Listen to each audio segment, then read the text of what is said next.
허위 리뷰 방지, 플랫폼 책임 강화를 위한 전자상거래법 개정안 발의 기자회견을 시작하겠습니다. 정무위원회 소속 배진교 국회의원입니다.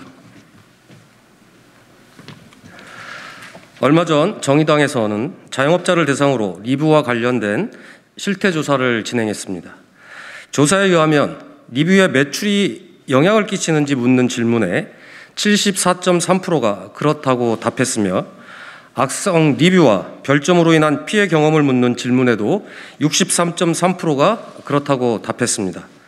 상당수의 자영업자들이 리뷰에 대한 부담을 갖고 있다는 것을 확인하였습니다.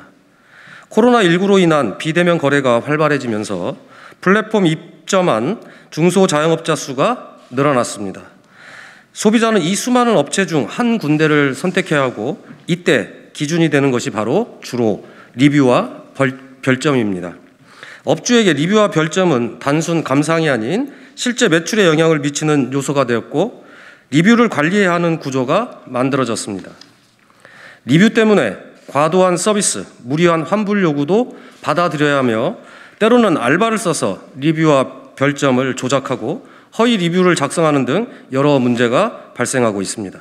그러나 정작 플랫폼 사업자는 이러한 문제를 당사자 간의 문제로 인식하거나 중재와 확인의 과정 없이 업주를 압박하는 것으로 일관했으며, 이 문제가 사회적으로 확산되자 이제사 대책을 내놓고 있습니다.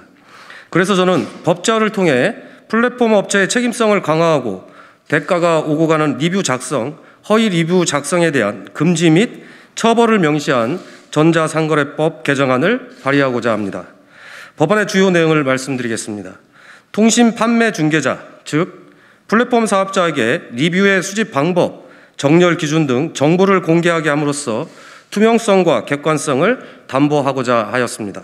또한 대가를 지급하고 리뷰 작성을 맡기거나 허위로 작성하는 경우 리뷰 작성을 타인에게 중개, 알선하는 행위에 대한 예방 조치를 마련하게끔 함으로써 책임성을 강화하였습니다.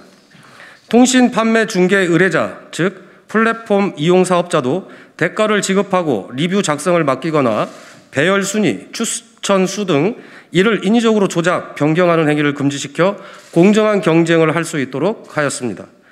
또한 누구든지 대가를 받고 허위로 리뷰를 작성할 경우와 리뷰 작성에 따른 대가를 요구하는 행위 모두 처벌 조항을 두었습니다. 허위 악성 리뷰는 점주의 피해는 물론 왜곡된 정보 전달로 소비자도 피해를 입기 마련입니다. 따라서 이에 대한 제재 수단은 반드시 필요합니다. 아울러 리뷰와 별점으로만 이루어지는 평가 시스템, 리뷰 분쟁에 대한 소비자와 업주 간의 중재 등 플랫폼 업체 또한 개선책을 내놓아야 할 것입니다. 마지막으로 얼마 전 사망하신 전주님의 명복을 빌며 이런 비극이 반복되지 않도록 향후 법안 심사 과정에서 개정안 통과를 위해 최선을 다하겠다는 말씀을 드리며 기자회견을 마치겠습니다. 감사합니다.